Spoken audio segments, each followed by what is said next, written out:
من يهده الله فلا مضل له ومن يضلله فلا هادي له ونشهد أن لا إله إلا الله وحده لا شريك له ونشهد أن سيدنا وإمامنا وقدوتنا محمدا عبده ورسوله صلى الله تعالى عليه وعلى آله وأصحابه وأزواجه وذرياته وأهل بيته أجمعين وبارك وسلم تسليما كثيرا أما بعد.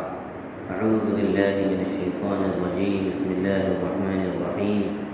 وإذا مرضت فهو يشفين. میرے محترم ایمانی بھائیوں، بزرگوں اور دوستوں،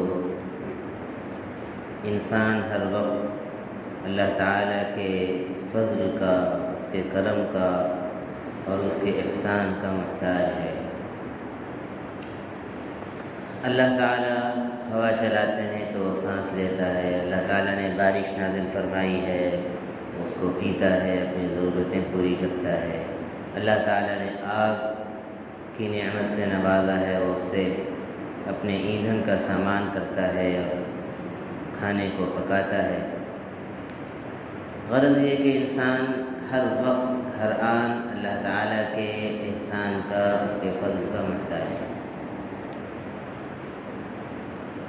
سورہ فاطر کے اندر اللہ تعالیٰ نے یہ بات ارشاد فرمائی ہے: اعوذ باللہ من الشیطان الرجیم، بسم اللہ الرحمن الرحیم، یا ایہا الناس انتم الفقراء الی اللہ واللہ هو الغنی الحمید۔ اے لوگو، تم سب اللہ کے محتاج ہو، اللہ کے در کے فقیر ہو، اور اللہ ہی مالدار ہے، بے نیاز ہے، الحمید اور ستودہ صفات ہے تعریف کے اور گن گائے جانے کے لائق اسی کی ذات ہے۔ اس کا گن گایا جائے، اس کی تعریف کی جائے، اس کے نام کی مالا جپی جائے۔ انسان ہر وقت محتاج ہے، لیکن شیطان عام طور پر ہمیں اور آپ کو اللہ تعالیٰ کی قدرت کو، اس کے احسانات پر غور کرنے کا موقع نہیں دیتا۔ وہ یہ سجھاتا ہے ہمیں کہ ارے یار، تم نے کمایا ہے اور تم نے روزی حاصل کی ہے، تم صحت مند ہو، یہ سب تو تمہارا اپنا کمال ہے، تمہارا اپنا کمال ہے۔ لیکن جب اسی انسان کو اللہ تعالیٰ بیمار کر دیتے ہیں تو اس کو احساس ہوتا ہے، وہ بیماری اس کو احساس دلاتی ہے کہ نہیں، تم عاجز اور بے بس ہو، اللہ تعالیٰ طاقت والا ہے، تم کچھ نہیں کر سکتے۔ ایک عزت دار آدمی ہے، اللہ تعالیٰ اس کو ذلیل کر دیتے ہیں تو اس وقت اس کو احساس ہوتا ہے نہیں، یہ عزت میری اپنی کمائی ہوئی نہیں تھی، اللہ تعالیٰ کی طرف سے عطا کی ہوئی تھی۔ ایک انسان بہت مالدار ہے، اللہ تعالیٰ اس کو تنگ دست کر دیتے ہیں اور فقیر بنا دیتے ہیں تو اس وقت احساس ہوتا ہے کہ نہیں، یہ مالداری میری اپنی کمائی کا نتیجہ نہیں تھا، اللہ کا فضل۔ اللہ تعالیٰ انسان کو اس دنیا میں بار بار یاد دلاتے رہتے ہیں، بیمار ڈال کر، عزت چھین کر اور تنگ دست بنا کر کہ بھائی تمہارے ہاتھ میں کچھ نہیں ہے، سب میرے ہاتھ میں، سب میرے ہاتھ میں۔ اور یہ یاد دلانا بھی ایمان والوں کے ساتھ زیادہ ہوتا ہے اللہ تعالیٰ کا، کیونکہ ایمان والوں سے اللہ تعالیٰ کو محبت ہے۔ اللہ تعالیٰ چاہتے ہیں کہ دنیا ہی میں یہ سب کچھ سمجھ لیں اور توبہ کر لیں، سنبھل جائیں، تاکہ مرنے کے بعد ہم ان کو جنت کا وارث بنا دیں۔ اور کافروں کو عام طور پر اللہ تعالیٰ اس طریقے کا الارم دیتا نہیں، ان کو چھوٹ دے رکھی۔ اور قرآن مجید میں یہ بات ارشاد فرمائی گئی سورہ مرسلات کے اندر: اعوذ باللہ من الشیطان الرجیم، کلوا وتمتعوا قلیلا انکم مجرمون۔ کافروں سے یہ بات اللہ نے فرمائی کہ تم کچھ دن کھا لو اور مزے اڑا لو، تم مجرم ہو۔ وَيْلٌ يَوْمَئِذٍ لِّلْمُكَذِّبِينَ، اس دن یعنی قیامت کے دن جھٹلانے والوں کے لیے بڑی خرابی ہے، ان کے لیے جہنم ہے۔ یہ ایسی بات ہوئی جیسے پولیس کا عملہ کسی بڑے مجرم سے اور کسی بڑے ڈاکو سے یہ کہے، بڑے ڈاکو کو پولیس فوراً نہیں پکڑتی ہے، دنیا میں بھی اصول ہے، اس کو خوب کرائم کرنے کا موقع دیتی ہے۔ جب سارے بڑے بڑے کرائم وہ مجرم کر لیتا ہے، پھر اس کے بعد دفعہ لگاتی ہے، جتنی بھی بڑی دھارائیں ہیں وہ لگاتی ہے، اور اس کو یا تو سزائے موت ہوتی ہے یا اس کو عمر قید ہوتی ہے، بڑے مجرم کو بڑی سزا۔ اسی طریقے سے کافروں کو اللہ تعالیٰ اس دنیا میں جلدی نہیں پکڑتے ہیں۔ یہ اس سوال کا جواب ہے۔ ہم میں سے بہت سے ایمان والے بعض دفعہ بیچارے، ہم سب کا یہ حال ہے، پریشان ہو جاتے ہیں کہ یار ساری مصیبت مسلمانوں ہی کے ساتھ ہے، یہ کافر تو کھلے بندوں گھوم رہے ہیں، فلاں کو کچھ نہیں ہوتا، فلاں کو کچھ نہیں ہوتا ہے، میم سے جس کا نام ہے اس کو بھی کچھ نہیں ہوتا ہے، یا سے جس کا نام ہے اس کو بھی کچھ نہیں ہوتا ہے۔ میم یا سمجھ گئے؟ ایک تو دلی میں ہے، ایک تو یو پی میں ہے، اب سمجھے؟ میم واو دال یا واو گافیا، نہیں سمجھے؟ سمجھ گئے، سمجھدار لوگ ہیں، اکثر لوگ بولتے ہیں ان لوگوں کو کچھ نہیں ہوتا ہے۔ ارے بھائی، ان لوگوں کو جب ہوگا تو کوئی اس وقت ان کی مدد نہیں کرے گا۔ جی اللہ تعالیٰ بری طریقے سے پکڑیں گے۔ وَأُمْلِي لَهُمْ إِنَّ كَيْدِي مَتِينٌ، میں ان کی رسی دراز کر رہا ہوں، چھوڑ رہا ہوں۔ جیسے مچھیرا بڑی مچھلی جب پھنس جاتی ہے تو ڈھیل دیتا ہے، مچھلی یہ سمجھتی ہے کہ ہم آزاد ہیں، اور ڈھیل دیتا ہے، اور پھر اچانک کھینچ کے باہر نکال دیتا ہے۔ اسی طریقے سے اللہ کافروں کو پکڑے گا، ظالموں کو پکڑے گا، مشرکوں کو پکڑے گا۔ یہ مسلمانوں کا خون ٹرین میں مار دیا جانا، اور نوح کے فسادات میں ابھی مسجد کو نظر آتش کر دیا گیا، ایک امام مسجد کو مار دیا گیا، بری طریقے سے مارا گیا ہے۔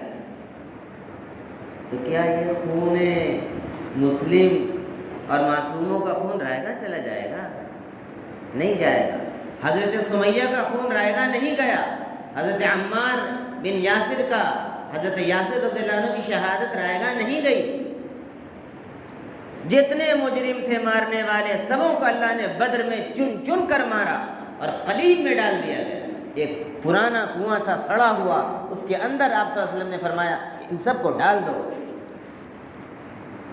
سیرت، یہ واقعات ہمیں بتاتے ہیں کہ مسلمانوں نے اگر صبر سے کام لیا، مسلمانوں نے صبر کا مطلب صرف یہ نہیں ہے، یاد رکھیے، کہ کچھ بھی ہو جائے نہیں کچھ نہیں بولنا ہے، وہاں مسلمانوں کے ساتھ ہوگا، یہ مطلب نہیں ہے صبر کا۔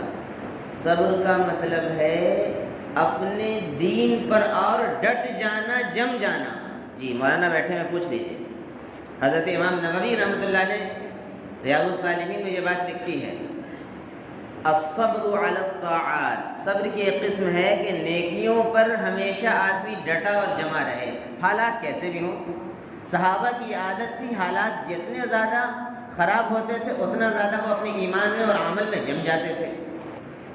اور ایک ہے الصبر عن المکارہ، جو بات ناپسندیدہ ہیں، گھر میں کسی کا انتقال ہو جائے، تو مصیبت ہو جائے تو اس پر صبر کر لینا کہ اللہ کی تقدیر ہے، راضی برضا ہو جانا۔ اور ایک ہے الصبر عن المعاصی، گناہوں سے اپنے نفس کو روکے رکھنا، یہ بھی صبر ہے۔ جوان آدمی ہے، چوراہے پر بیٹھا ہوا ہے، گاڑی سے جا رہا ہے، خواتین جا رہی ہیں، وہ اپنی نظریں چار کر سکتا ہے، لیکن پہلی نظر جو پڑ جائے وہ معاف ہے، پڑ جائے بلا ارادہ۔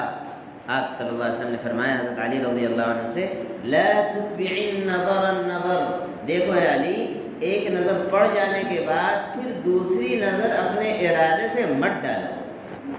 یہ ارادے سے جو نظر پڑے گی اس پر اللہ تعالیٰ کی طرف سے مواخذہ اور پکڑ۔ تو گناہوں کے مواقع میسر ہوں اور پھر اپنے آپ کو آدمی کنٹرول کر لے۔ تنہائی میں ہے، آج کل تو زیادہ گناہ تنہائی میں ہو رہا ہے۔ کون کیا گناہ کر رہا ہے یہ خوب جانتا ہے اپنے بارے میں آدمی، دوسرا کس کو کیا بتائے گا۔ بل الانسان علی نفسہ بصیرہ، انسان اپنے بارے میں زیادہ جانتا ہے۔ ولو القی معاذیرہ، چاہے وہ بہت زیادہ ٹال مٹول کرے۔ جی تنہائیوں کا گناہ۔ اب سنیما ہال جانے کی ضرورت نہیں ہے، پسند ٹاکیز بھی بند ہو گیا، یہاں سے لوگ جاتے تھے عید میں ٹکٹ خریدتے تھے۔ پرانے لوگ ہیں کہ نہیں بھائی؟ کوئی ہیں؟ اظہار نہ کیجیے، گناہ کا اظہار نہیں کرنا ہے، گناہ کا اظہار نہیں کرنا ہے۔ میں یہاں پر تذکرتاً یہ بات عرض کر رہا ہوں، تذکرتاً یہ بات عرض کر رہا ہوں کہ آج شیطان نے گناہ کو کتنا آسان کر دیا ہے۔ ہر شخص اپنے پاکٹ میں جس کے پاس اسمارٹ فون ہے گویا کہ بڑے سے بڑا سنیما ہال لے کے گھوم رہا ہے۔ جی 209 روپے کا آپ پیک بھرواتے ہیں اور ہزار اور لاکھوں کا گناہ خریدتے ہیں۔ ہر شخص اپنے بارے میں جانتا ہے بھائی۔ مسجد میں آ کر تقریر کر لینا، مسجد میں آ کر اچھی اچھی باتیں کر لینا تو بہت آسان ہے۔ تنہائیوں میں گناہوں سے بچنا یہ تقوی کی بات ہے۔ سی سی ٹی وی کیمرہ اگر لگ جائے، یہاں مسجد میں لگنے کی بات بھی ہو رہی ہے، مسجدوں سے بھی بعض چیزیں چوری ہو جا رہی ہیں، اطلاع عرض ہے۔ جی ایک پڑوس ملک کے ایک عالم ہے، بہت اچھی بات کہی انہوں نے، کہتے ہیں بھائی ہمارا یہ جو پورا مشرق وسطیٰ ہے، مڈل ایسٹ، ہندوستان، پاکستان، بنگلہ دیش، یہ اس نے ابھی تک کچھ بھی ترقی کی ہی نہیں ہے۔ وہ یہ کہتے ہیں وجہ کیا ہے؟ دلیل اس کی یہ ہے کہ ابھی تک ہماری مسجدوں میں، چوراہوں میں اگر اسٹیل کا لوٹا رکھ دیا جائے تو اس کو بھی چین سے باندھنا پڑتا ہے۔ یہ اس بات کی دلیل ہے کہ کوئی ترقی نہیں ہوئی۔ پڑھا لکھا آدمی چاہے جاہل ہو، کسی سے آپ کو اطمینان نہیں ہے کہ کون کب آپ کا سامان اٹھا کر لے جائے۔ ایک زمانے میں جامع مسجد ساکچی میں ہمارے والد صاحب رحمۃ اللہ علیہ کے زمانے میں بہت زیادہ چپلیں چوری ہو رہی تھیں، تو جگہ جگہ یہ شعر ایک جگہ پر لگایا گیا تھا کہ بھائی اپنی چپل کو کبھی آپ نہ چھوڑے در پر، چور بھی مسجد میں آتے ہیں نمازی بن کر۔ کیا مطلب ہوا؟ مطلب یہ ہے کہ گناہوں سے، اللہ کے خوف سے گناہوں سے بچنا یہ بہت اہم بات ہے۔ اللہ کے گھر میں آ کر بھی اللہ کا ڈر اگر نہ ہو تو پھر کہاں ڈریں گے ہم؟ کس سے ڈریں گے؟ آپ بتا دیجئے مجھے۔ ہاں اگر سی سی ٹی وی کیمرہ لگ جائے تو پھر چوری کم ہو جائے گی، یہ گارنٹی میں دے رہا ہوں۔ کیوں؟ کمیٹی کی پکڑ میں ہے، کمیٹی کا ڈر ہے، اللہ کا ڈر نہیں ہے، اللہ کا ڈر نہیں ہے، قیامت کا یقین نہیں ہے، آخرت کا یقین نہیں ہے۔ جی ایک اور مثال دے دوں، یہ تو تنہائی میں گناہ کی مثال ہو گئی۔ مجمع میں ایک دوسرے کے ساتھ ہم لوگ بہت اچھے اخلاق سے رہتے ہیں کہ نہیں، یا رہنے کی کوشش کرتے ہیں؟ جی حضرت السلام علیکم، آپ ٹھیک ہے، خیریت سے؟ ایکٹنگ۔ اور گھر میں جا کے بیوی کے اوپر، وہاں پر اللہ کا ڈر ہوگا تب بیوی کے ساتھ آپ۔ نبی پاک صلی اللہ علیہ وسلم دنیا سے جاتے جاتے فرما رہے ہیں کہ دیکھو نماز نماز نماز کا خیال رکھنا، وما ملکت ایمانکم، اور تمہارے ماتحت جو لوگ ہیں، بیوی ہیں، خادم ہیں، ان کا خیال رکھنا۔ لیکن ہم لوگوں کا حال یہ ہے کہ مسجد میں آ کر بڑے با اخلاق اور گھر میں جا کر ترم خان، ذرا سا نمک کم ہو گیا کھانے میں، دیکھیے صاحب اٹھا لیا گھر کو، تم کو تو کچھ آتا ہی نہیں ہے، تم نے تو کبھی کچھ کیا ہی نہیں ہے، تمہیں تو کچھ آتا ہی نہیں ہے، ماں نے کچھ سکھایا نہیں ہے، جتنا ہے بولنا ہے بول دیں۔ اور اس کی ایک اور چیز میں عرض کر دوں، گرچہ اس میں مزاح ہے تھوڑا سا، لیکن بات سچی ہے، بعض دفعہ لڑائی میں بیوی غالب آ جاتی ہے، بیوی غالب آ جاتی ہے، تو ایسے لوگ اپنا غصہ کہاں اتارتے ہیں؟ مسجد میں۔ کس پر؟ امام مؤذن پر۔ جی مؤذن صاحب، اگر بنگلہ بولوں گا تو آپ ہنسیں گے، میری بنگلہ اتنی اچھی ہے نہیں، تمہیں جھاڑو لگاتے نہیں پر بھی۔ دیکھیے، یہ سمجھ لیجئے کہ یہ بیوی سے ہارا ہوا آدمی ہے جو مسجد میں مؤذن پر چیخ رہا ہے۔ گھر میں چلتی نہیں، مسجد میں دال گلائیں گے۔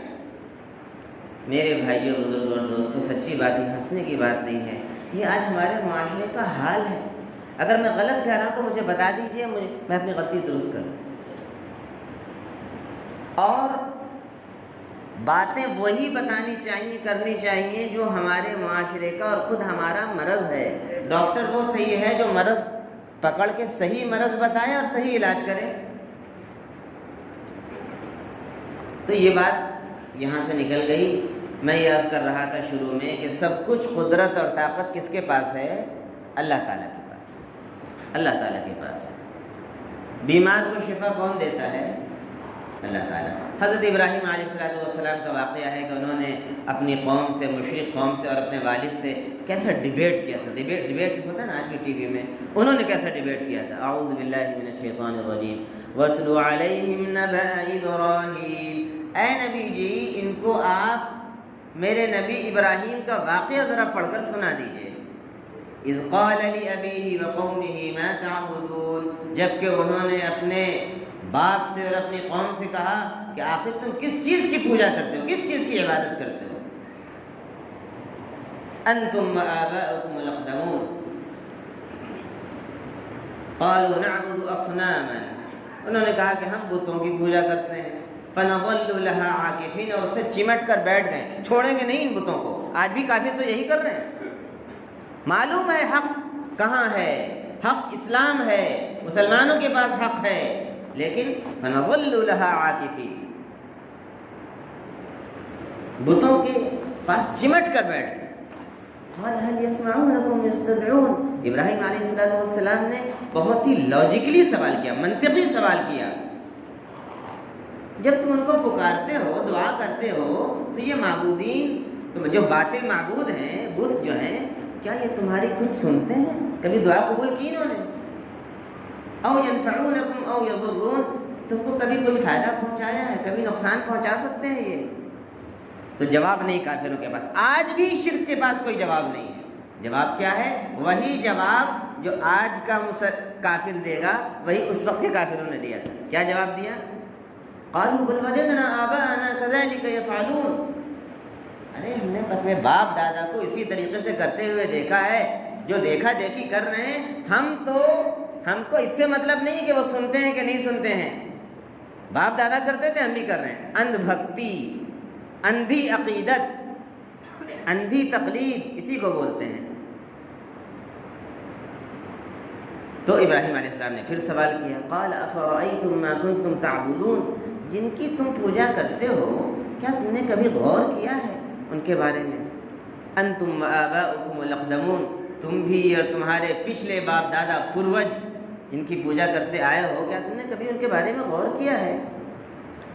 فإنهم عدو لي إلا رب العالمین، سب کافر خاموش۔ ابراہیم علیہ السلام نے چیخ کر کہا، فإنهم عدو لي إلا رب العالمین، تم سمجھتے نہیں ہو یہ جتنے معبودان باطل ہیں، مورتی ہیں، دیوی دیوتا ہیں، یہ سب میرے دشمن ہیں۔ میرے دشمن یعنی تمہارے بھی دشمن ہیں، دنیا میں بھی تم کو نقصان پہنچائیں گے اور آخرت میں تم کو جہنم میں گھسیٹ کر یہ اوندھے منہ گرا دیں گے لے جا کر۔ الا رب العالمین، صرف جو سارے جہانوں کو پال رہا ہے وہ میرا رب ہے، وہ میرا کام بنانے والا ہے، وہ میری بگڑی بنانے والا ہے۔ الذی خلقنی فہو یہدین، جس نے مجھ کو پیدا کیا ہے اور وہ میری مصلحت کو کی طرف میری رہنمائی کرتا ہے۔ والذی هو یطعمنی ویسقین، جو مجھے کھلاتا ہے اور پلاتا ہے۔ وَإِذَا مَرِضْتُ فَهُوَ یشفین، جب میں بیمار پڑ جاتا ہوں تو وہی مجھے ٹھیک کر دیتا ہے، شفا عطا فرماتا ہے۔ والذی یمیتنی ثم یحیین، اور جو ایک دن مجھے مار دے گا، موت دے دے گا، اور پھر قیامت میں مجھے دوبارہ زندہ کر کے اٹھائے گا۔ والذی اطمع ان یغفر لی خطیئتی یوم الدین، اور جس کی رحمت سے مجھے امید ہے کہ وہ کل قیامت کے دن میری خطاؤں کو معاف کر دے گا۔ ولا تخزنی یوم یبعثون، اے اللہ قیامت کے دن جب آپ سب کو اٹھائیے گا تو مجھے رسوا نہ کیجیے گا، مجھے ذلیل نہ کیجیے گا۔ یوم لا ينفع مال ولا بنون، جس دن نہ مال کام آئیں گے نہ اولاد کام آئے گی، الا من اتى اللہ بقلب سلیم، مگر صرف وہی شخص کامیاب ہوگا جو اللہ کے پاس قلب سلیم لے کر آئے گا، وہ ایسا دل لے کر آئے گا جو دل کفر سے اور شرک سے پاک ہوگا، اللہ کے علاوہ جتنی بھی چیزیں ہیں سب کا انکار کر کے آیا ہوگا، اور صرف اللہ کو اپنا رب مان کر، اللہ کو اپنا مشکل کشا مان کر، حاجت روا مان کر جو آیا ہوگا وہ جنت میں جائے گا۔ انشاءاللہ آئندہ ہفتے پوری رکوع پڑھ کر انشاءاللہ سنائی جائے گی، اگر اللہ نے حیات دی، زندگی دی تو انشاءاللہ سنائی جائے گی۔ اللہ تعالیٰ ان تمام باتوں پر مجھے بھی عمل کرنے کی توفیق عطا فرمائے، آپ لوگوں کو بھی توفیق عطا فرمائے، آمین۔ وآخر